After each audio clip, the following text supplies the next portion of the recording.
Good evening, ladies and gentlemen, and welcome to the Monday, November 9th meeting of the Lebanon Redevelopment Commission.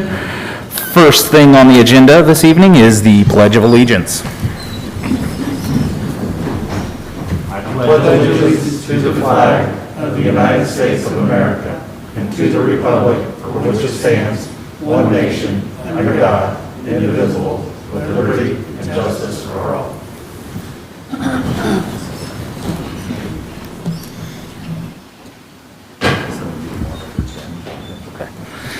Alrighty, folks, so we are on a packed agenda this evening. So first order of business, Madam Clerk, if you could please note that Dr. Taylor is the only commissioner not available this evening. And then on to the approval of the minutes. Commissioners, were you all able to read through the minutes? I would entertain a motion on those. I move we approve the minutes. Second. Got a motion and a second. All those in favor? Aye. Aye. Motion passes. On to old business. I don't currently have anything under old business on the agenda. Commissioners, anything that we need to add? All right, so we are going to move on to new business then, and we are going to do just a little bit of shuffling here on the agenda items. The first item that we will be discussing is item D on your agendas, which is Resolution 2020-07, which is the Waterford Single Family Housing Economic Development Area. Bob, I think you have some details for us there.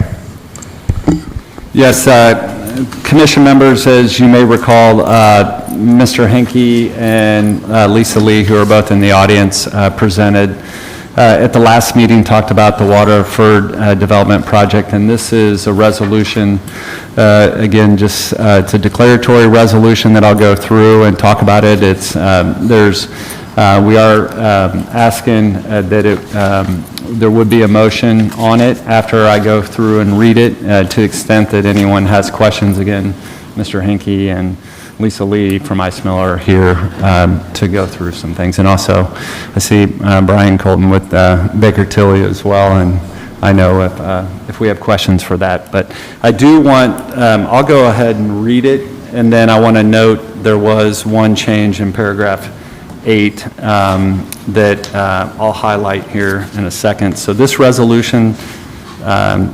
2020-07, again, is a declaratory resolution of this commission that it has selected a single family housing economic development area to be developed under the Indiana Code. The commission has prepared a single family development housing program that's attached, and that's called the plan. It desires to approve the housing program in the plan, including the construction of road, water, and sewer infrastructure and drainage improvements that are needed to support the proposed development contained in the housing program. The commission has caused to be prepared a map and a plat that shows the boundaries of the area, the location of various parcels of property, and then an estimate of the cost to be incurred for the development of the property is going to be supplemented later, and then the list of various property that may be affected that's set forth in Exhibit C. And again, the commission has caused to be prepared this report in support of the findings. The commission has selected, again, the single-family housing economic development area within the corporate boundaries that will be established and set forth in Exhibit A. And this commission finds that the housing program in the plan assists in the promotion of significant opportunities for the gainful employment of the citizens of the city. The benefits the public health, safety, morals, and welfare of the citizens of the city, and it increases the economic well-being of the city and the state of Indiana, as well as it serves to protect and increase the property values in the city. The commission further finds that neither the housing program nor the plan can be achieved by regulatory processes or ordinary operation of private enterprise without resorting to the powers of this commission. The commission finds that the public health and welfare will be benefited by the accomplishment of the housing program and the plan for the housing area.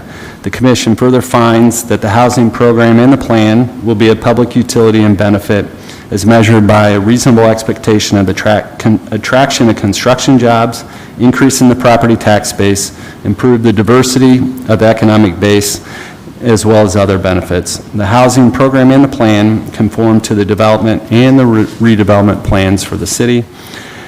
The Commission does not propose to acquire interest in the real property within the boundaries. Any cost that the Commission incurs for the initial economic development of the housing area are to be reviewed and will be approved in a public meeting of the Commission prior to expending any funds. I just want to highlight that. That's paragraph section 8. So there's no ask for this Commission about any incentives at this point in time. That will be discussed at a later date. The Commission hereby finds that the creation of the housing area and allocation area will result in new property taxes that would not have been generated without this new allocation provision. The Commission finds that no residents of the housing area will be displaced by any project resulting from the housing program or the plan. And it again finds that the housing program will be a public benefit and utility. This base assessment date of the allocation area, as discussed before, shall be January 1 of 2020. This allocation area will be known as West Lifestyle Community Allocation Area, as defined in Indiana Code.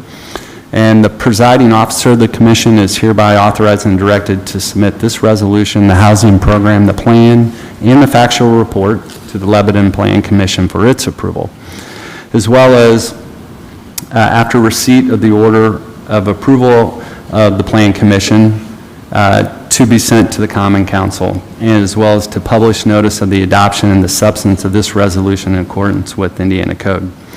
The Commission also directs the presiding officer to prepare or cause to be prepared a statement disclosing the impact of the allocation area, as well as economic benefits and costs in the area, and the impact of tax revenues. The Commission further directs the presiding officer to submit, again, this resolution to the Common Council for its approval of the establishment of the housing area, and this resolution shall be effective as of the date of its adoption. So, with that. All right. That is quite a few words. So on that, just to clarify a few of those items. So as far as the process goes, this is step 2 of a 6-step process.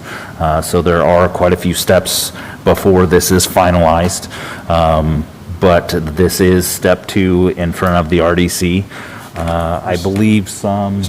And I guess, Mr. President, if I just may clarify, so we went a little bit out of order, but just for the sake of the folks that had been here quite a bit early for this, and so this would be a similar process in almost all respects as what we're going to hear with the New Cold project. So this is just the first step. It's the declaratory resolution. Again, as this resolution indicated, it would go through the further steps of the Plan Commission back to the council. There would be a public hearing, and then there would be a confirmatory resolution before this commission. So, and again, if there are any questions, again, Mr. Henke and Lisa Lee are out there. Any questions from the commission, either for Baker Tilly or... I just got one, and Rob could probably answer sections 15 and 16. Talked about the presiding officer of the commission, which I assume is Corey. I feel like, yeah, it said I was going to do a lot of work here. Okay.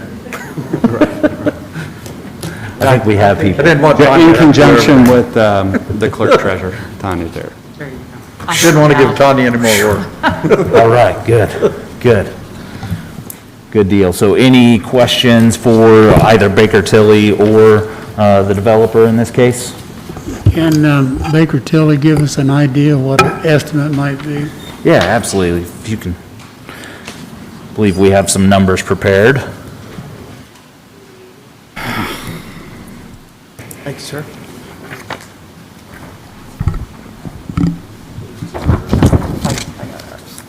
Thank you. Hey, Brian, how are you, buddy? Thank you, sir.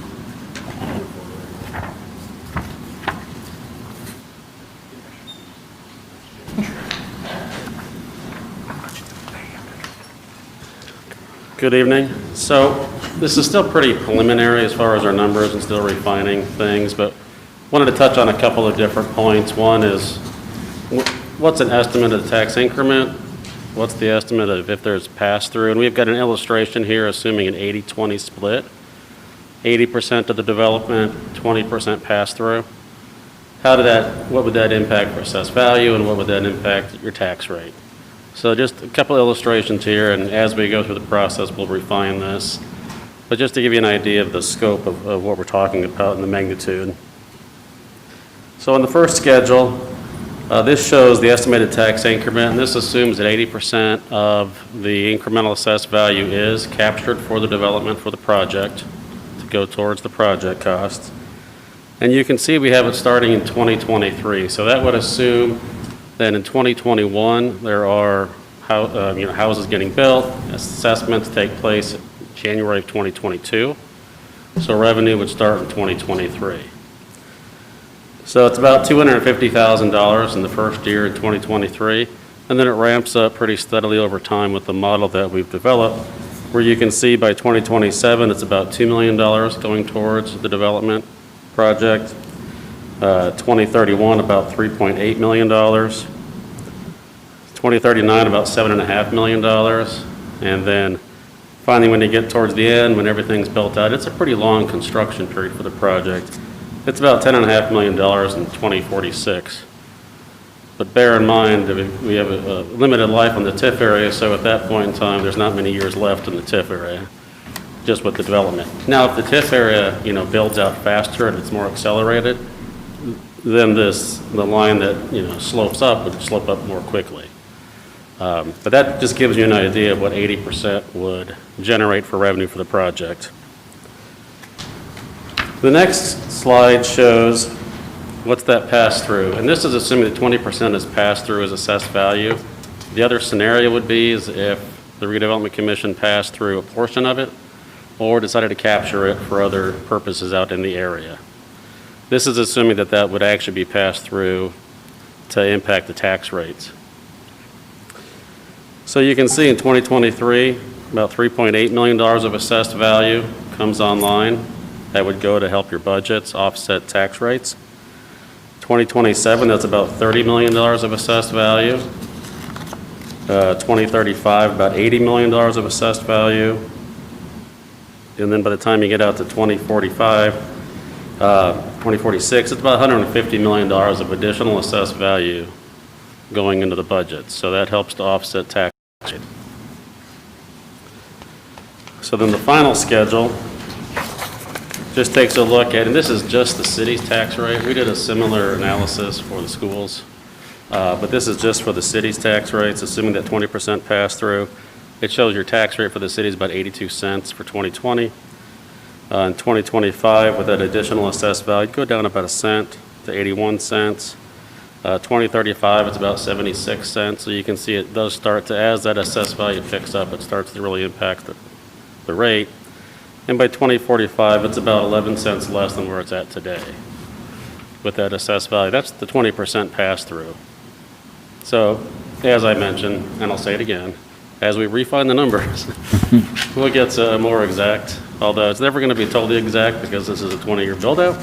But we'll fine-tune if the pass-through is 30% or 10% or where that number ends up being. But that just kind of gives you an idea of the scope of the project, which it is a very large project, large scope, a lot of economic development for the city with the project. Those numbers would change if they get it done faster than 20 years, right? Correct. So yeah, if it gets built out in 15 years and you just start to accelerate how fast that would impact those, all the different numbers would impact differently then. This assumes a pretty linear development based upon the information that we've received so far. Just as a clerical item, are we going to have this available to the folks that may be viewing at home on the city website? Yeah, I could send it to you. Okay, perfect. So if we could get that up on the RDC pages, that way the folks listening at home, you can have a little bit more of a visual of what we've kind of talked through. That'd be awesome. Any other comments from the commission? Questions? I just appreciate this work and also what you've put together for the school district. Very similar, as you said, charts helping us consider. And again, is that the unique part of the residential TIF is that it requires the approval of the school district within the area as well. So we went over very similar numbers with our board. Very similar, in fact, if you look at some of the... Very similar, don't Very similar, and how from an assessed valuation standpoint, there's benefit from our district as well on the impact of the tax rate. So appreciate the kind of easy to read and easy to follow charts for us to explain that. So thank you. I figured a chart would be easier than a sea of numbers. Absolutely, yes. And thank you for that. Awesome. And as you evaluate the size and the scope of this project for the city of Lebanon, I think it's one of the items that is really going to be a turning point for us. When you look at, it's something around 2,000 acres, is that about right? So 2,000 acres of development, new homes. Those homes mean a great deal to the schools and what we're able to do in that space, not to mention the economic development that you get from those homes, as well as the other items that are coming in with it. You're looking at a golf course that can be world-class. I'm a pretty big fan of that part, as well as just the overall economic impact. So absolutely huge development for us. I think this is a great first step as we look at this declaratory resolution. So without any more questions from the commission, any input from the public or Mr. Henke? Mayor?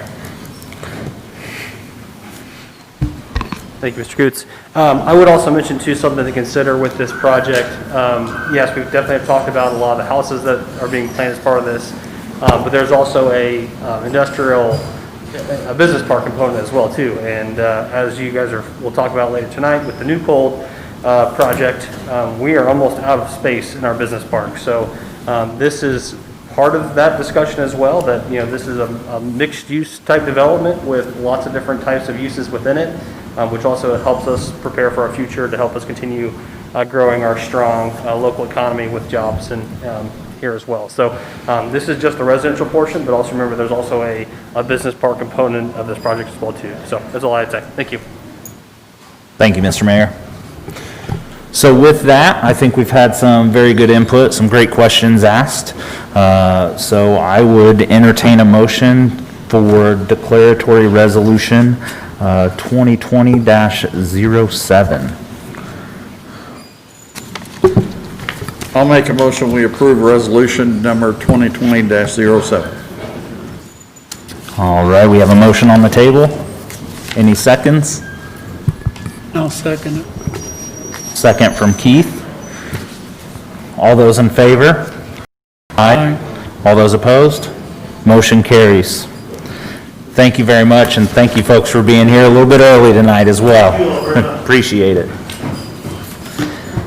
All right, so we are going to move ourselves down the list. We'll be moving to item E on our agenda, which is a facade grant request for the folks at 111 West Main Street. And I believe Derek Warren is going to introduce some of this project to us. Thank you, Derek. Good evening, Commission. Thank you. As Corey mentioned, 111 West Main Street is the applicant tonight, owned by Rob Crawford. The current tenant is Kennard and Drake 1830 Chop House. And just on a side note, I was fortunate enough to get a table in there on Saturday night, and I've got to say, when you get the chance, do visit. The food is outstanding, and definitely start with the smoked tomato soup. Out of this world. Unbelievable. So, moving on after the little... I only eat my tomato soup with the grilled cheese dipped in it. Is that a thing? That might be good. This is pretty simple. It's just got croutons on top, but the smoked flavor and consistency, oh, I want some for lunch tomorrow, in fact. So, back to business. 111 West Main Street. This is an older restoration in our square. It was actually done about the late 90s. The restaurant at the time was called Bijou that moved into the space. And we did not have a district at the time or any review board. But to be honest with you, had it come through the HPC today, it would have been likely unanimously approved. It was a pretty well spot-on renovation of that building. And the application in front of you tonight is basically to refresh that. It's, like I said, it's an older renovation.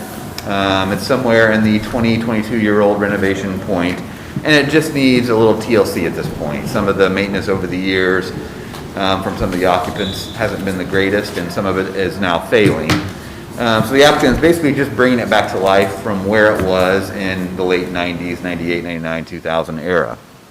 So the HPC issued a certificate of appropriateness for repointing of the mortar and replacing the brick using a matching brick for any brick that had been removed. Repair all drip edge on parapet and repoint the mortar. Rebuild rotted lower wooden panels on the storefront. Repaint building matching the existing colors. Rebuild and refinish existing gooseneck light fixtures, which is a huge undertaking, and we'll get into the numbers here in a minute on that, but that lighting just does not exist on the market today.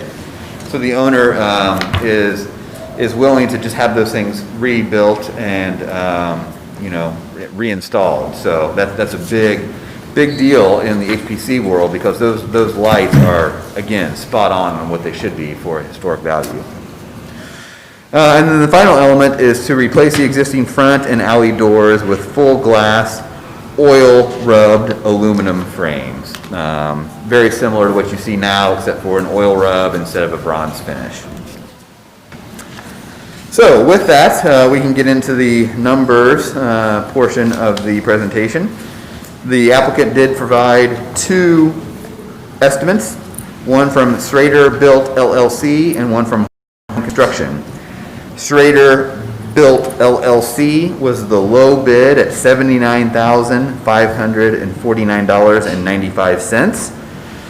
And that include the brick and pointing at $41,977.20, the exterior painting at $21,950.80, the exterior doors at $7,443.75, the rebuild of the wooden storefront, $3,325.60, and the light fixture restoration is $4,852.60.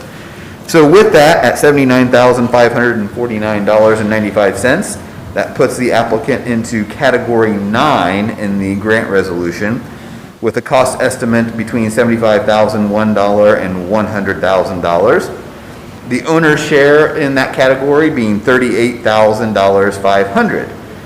So staff recommendation tonight is the owner's share being $38,500 with a balance left over to meet the low bid.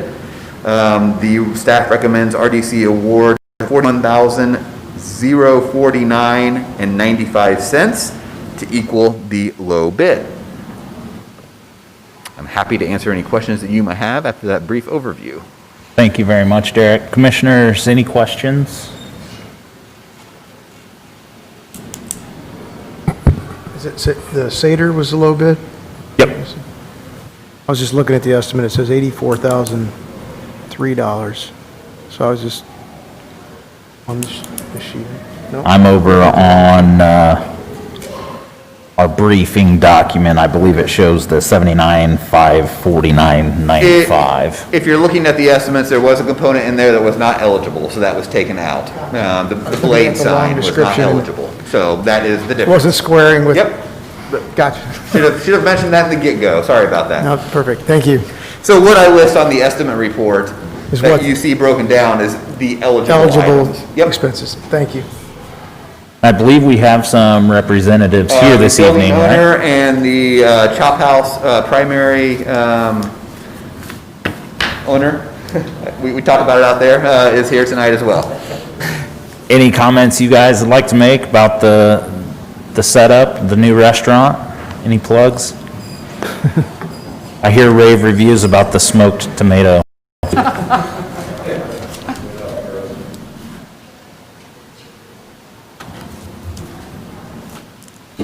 Well, first of all, my name is Rob Crawford. I'm the owner of the property. Thank you for taking the time to hear our presentation this evening. And one of the things we really want to try to capitalize on with the restoration of this property is to create clean the building up and create a good presence, not only for the square, but for the community. And we've got a great channel partner now with Katie Chop House coming in and really providing a quality restaurant on the square so that the citizens of the community, the square, everybody's going to shine. And so that's really one of the things we really want to try to get this. There's phase one of the project, which we presented to you, really getting the exterior beautification done.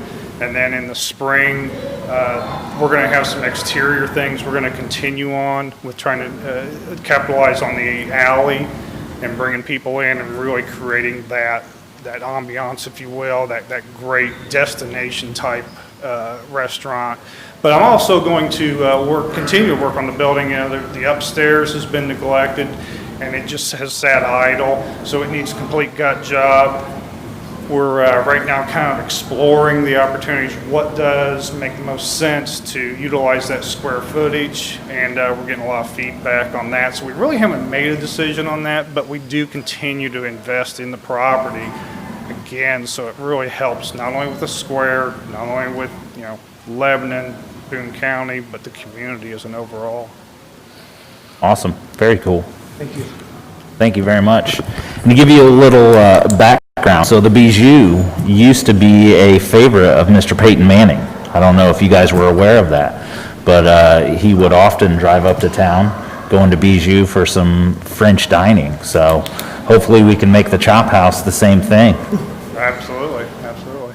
Awesome. Thank you guys very much. Any questions from the commissioners?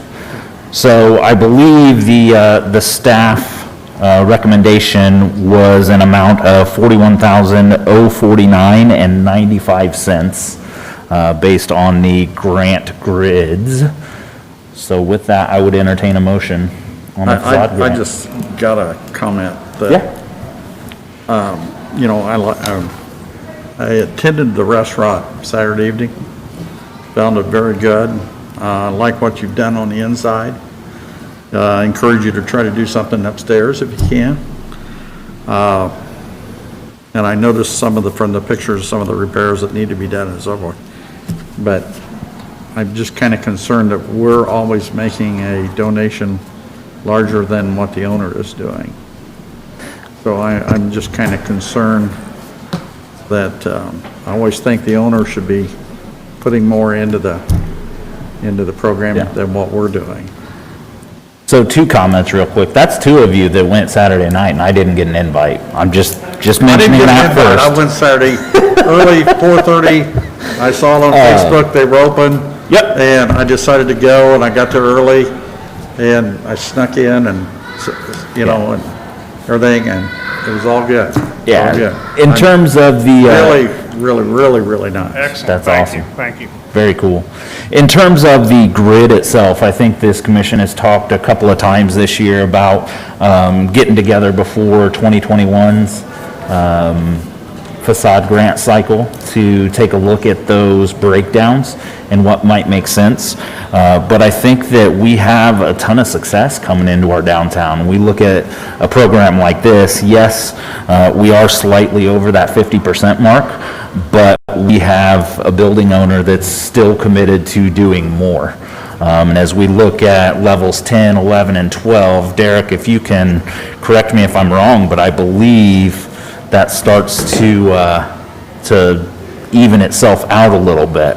It does. And as we have talked about and revised this resolution, the applications will build upon each other. So the applicant cannot start back over on category 0 or 1. It will go from category 9 now from category 10. So the owner share will increase as the owner comes back in if there are any more eligible items on the list. And as we have talked about, it seems like over the last few years, and I understand the concern, the program was designed to be very aggressive for the first 5 years.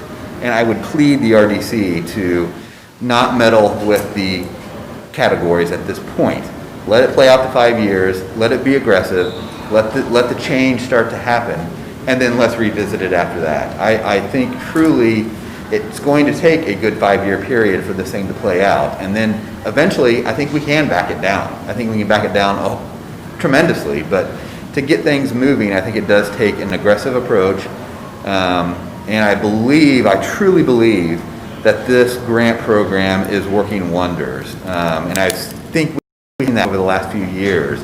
And as far as destinations go for places that people can enjoy and use, something like this Chop House moving in, again, not trying to be biased by the experience I had on my first night, but we were all wowed by it. And I think this type of attraction is coupled with the grant application that we have available to us.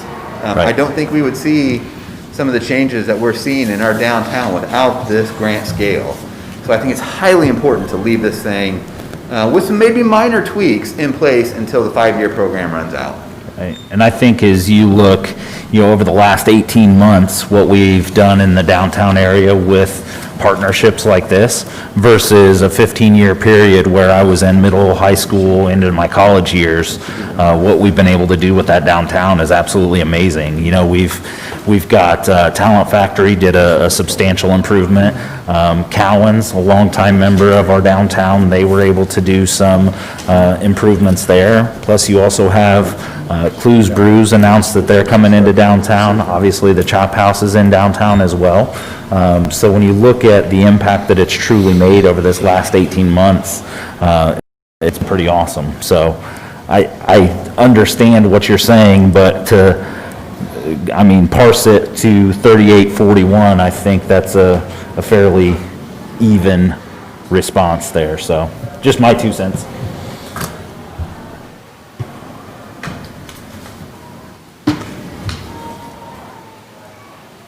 Other thoughts?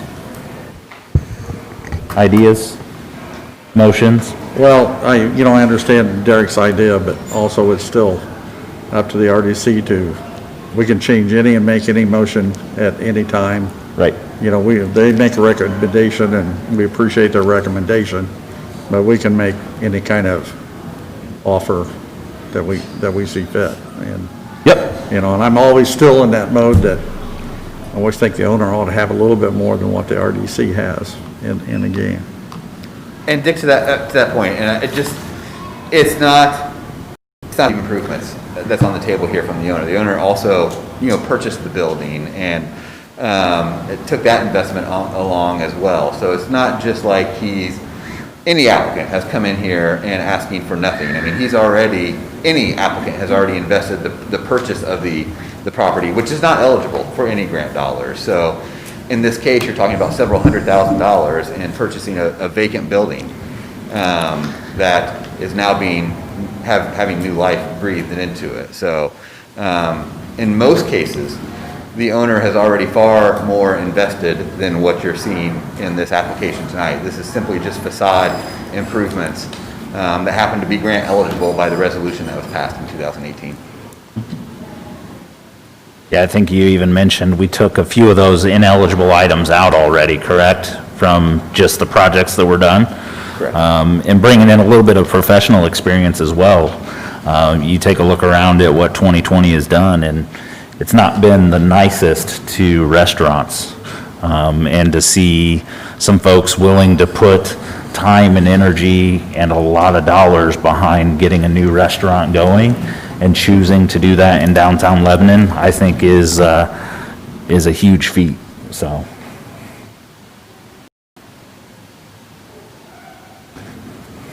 Any other questions or comments from the commission?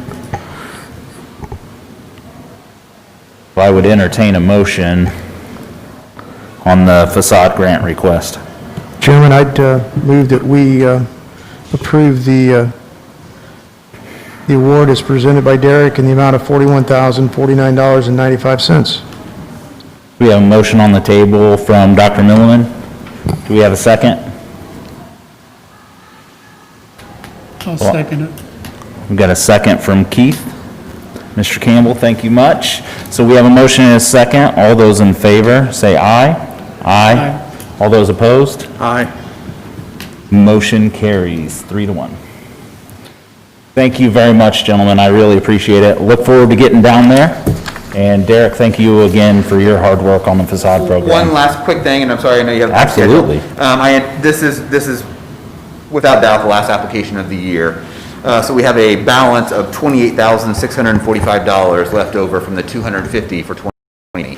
I would ask that this be carried over to 2021, so that the balance for 2021 starts with $278,000. The $250 plus the leftover balance from this year, and we have done that in years past when there has been a balance.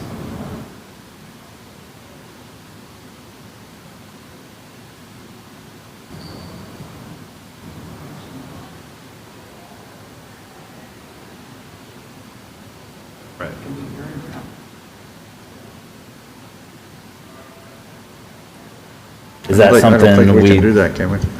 It would be at the will of the commission. You can if you want to. It's not something, it's not like one of our encumbrances that we do that's in the budget. Oh, okay. This would be something that you would say yes or no to. So the grant resolution started out with a 5-year program for $1.25 million, $250,000 every year. So that was set aside from the get-go. I would just ask that you leave that 1.25 million available, but just add the balance from this year onto next year so that the 1.25 is still on the table for the entire program. Yeah. So with that, I think that's a very good call out. Given the size of the agenda this evening, I'd like to get that placed on our December agenda for discussion if the council is good with that. I believe we have a meeting coming up December 14th would be the December meeting, so it would still qualify as this calendar year. It'll allow us to address the agenda for this evening and still address that, because I think that is a great call out, Derek. Thank you. Thank you. Good deal. Thank you very much. Gentlemen, thank you so much for being here tonight. Really appreciate it. Thank you. Thank you for your investment. All right, so we're going to move ourselves back up to the top of the agenda. So we have 3 items here pertaining to one development. So the first item on the docket under A is a public hearing for Resolution 2020-04, which is amending the New Cold Economic Development Area. And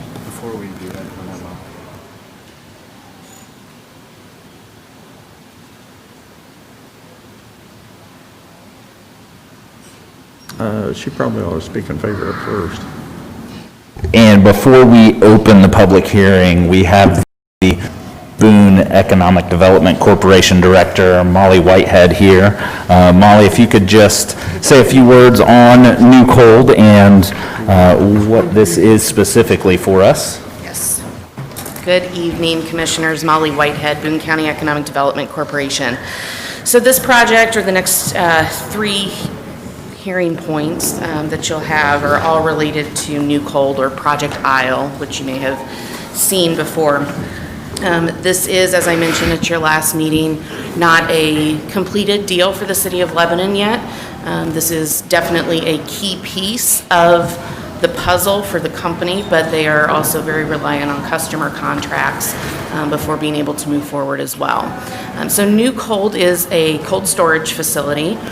This will be a highly automated facility, an incredible investment if it does happen here in the city of Lebanon. What we're anticipating with this deal is around a $99 million real property investment and $50 million in personal property investment.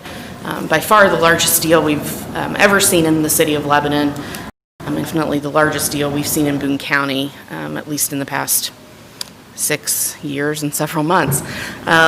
What we're looking at with this is about 150 jobs. Company anticipates average wages around $30 an hour, so you're looking about $10 above our average wages as well. This will be a unique facility. It is over 350,000 square feet, and it is a little tall. It has already received its variances and gone through that process as well. But the benefit of having a cold storage facility in our community, and we already have U.S. Cold, but having a second cold storage facility in our community, is that it does aid in our economic development efforts to attract food and food-related companies to our area. That is one of the things that food manufacturers in particular look at, and many of our food manufacturers in the area already utilize U.S. Cold. So the company is requesting for their incentives the bond, which you all will consider, and then goes to City Council. That is a bond not to exceed $9.8 million. If for some reason that does not go through, then we will go before City Council to request a tax abatement in a similar, with a similar number, let's say that. With that, I would be happy to answer any questions you have, but do recommend your approval of all of the points before your consideration tonight. Awesome. Thank you very much, Molly. Commissioners, any questions for Molly this evening? All right. I will say that as we look at this type of a commitment to the city of Lebanon, $30 an hour, very, very great to see. 150 jobs, and that $150 million number is a very large number. So also taking a look at the different industries that we've had over the number of years, we've really started to recession-proof our business park, our very full business park, by the way, as Mayor mentioned earlier. So great to see new development as always, and growth for the city. So without any questions for Molly, I will open the public hearing for Resolution 2020-04, which is amending the New Cold Economic Development Area. So officially, the public hearing is open. If you would like to form a line behind the microphone for anyone with public comment. Seeing no fast movements from the audience, I believe we can close said public hearing on 2020-04. So the public hearing is now officially closed. And with that, Rob, it's in your hands.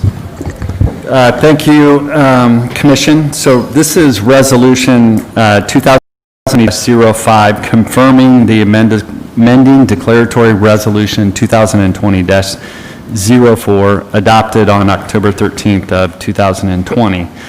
Again, this commission, and I won't repeat verbatim what I did before, but has gone through a history of declaratory resolutions and expansion, and all that's considered the consolidated area and consolidated plan.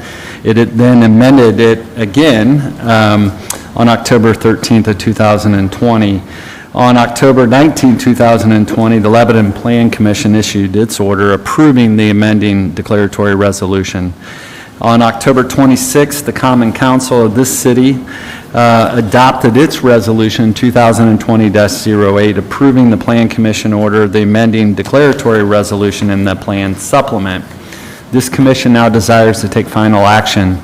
On October 29th, the commission caused to be published in the Lebanon Reporter, the appropriate publications. Copies of those public notices were also filed with the officer authorized to fix the budget, tax rates, and tax levies.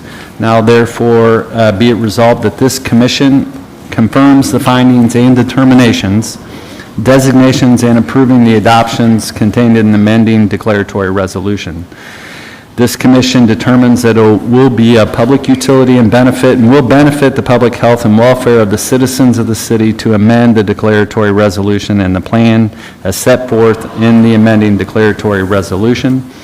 The amending declaratory resolution again was adopted by the commission on October 13, 2020. It's hereby confirmed. This resolution constitutes final action under Indiana law, and in all other respects, the declaratory resolution and the plan shall remain in full force and effect. Awesome. Thank you very much, Rob. I appreciate that.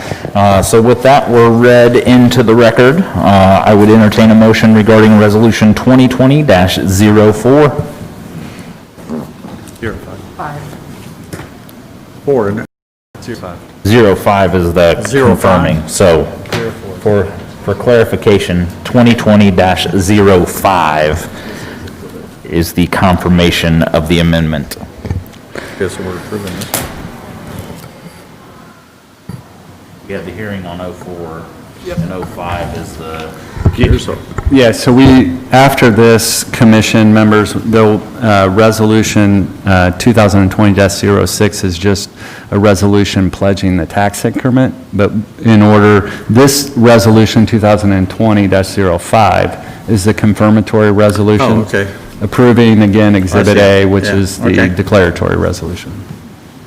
Who put this guy in charge? Jeez, I tell ya, 05s, 04s. So we are looking for official action on resolution 2020-05. I'll make a motion, we approve resolution 2020-05. We've got a motion Second. and a second. All those in favor? Aye. All those opposed, same sign. Motion carries. All right, on to the last new business agenda item, which is resolution 2020-06. The commission, again, this is the resolution by this commission pledging the tax increment for New Cold project. Again, following a public hearing, the amending declaratory resolution was confirmed by a resolution adopted this day, November 9, 2020. It is expected that the city will issue its taxable economic development revenue bonds in one or more series, and that's going to be called the New Cold project, in the aggregate principal amount of $9,800,000. Pursuant to the trust indenture for the purpose of paying for or reimbursing a portion of the cost of construction, acquisition, installation, and equipping of approximately 384,000 square foot dark high bay oxygen reduced highly automated large-scale cold storage warehouse with an estimated 10,000 pallet capacity situated on 55 acres. The proceeds of the bonds will be made available to the company pursuant to a financing agreement, and again, this commission has determined that it's in the best interest of the city and its residents to pledge all the tax increment minus annual fees for the payment of debt service on the bonds. The commission believes the pledging of the tax increment will further accomplish the consolidated plan. Therefore, this commission finds that the pledge of the pledged tax increment to finance the construction of the project will accomplish the plan for economic development area, and this commission irrevocably pledges the pledged tax increment to the payment of debt services on the bond, and any officer of the commission is hereby authorized and directed to enter into any one or more agreements with the company guaranteeing minimum tax payments. That's a taxpayer agreement, again, that the company would guarantee. And upon defeasance of the bonds, the pledge of the pledged tax increment shall terminate. All right, so with that, we have resolution 2020-06 read in for the record. Any questions from the commission? With that, I'll entertain a motion on 2020-06. Mr. Chairman, I move that we approve resolution 2020-06 as presented. We have a motion to approve. Do we have a second? I'll Second. All those in favor? Aye. All those opposed, same sign.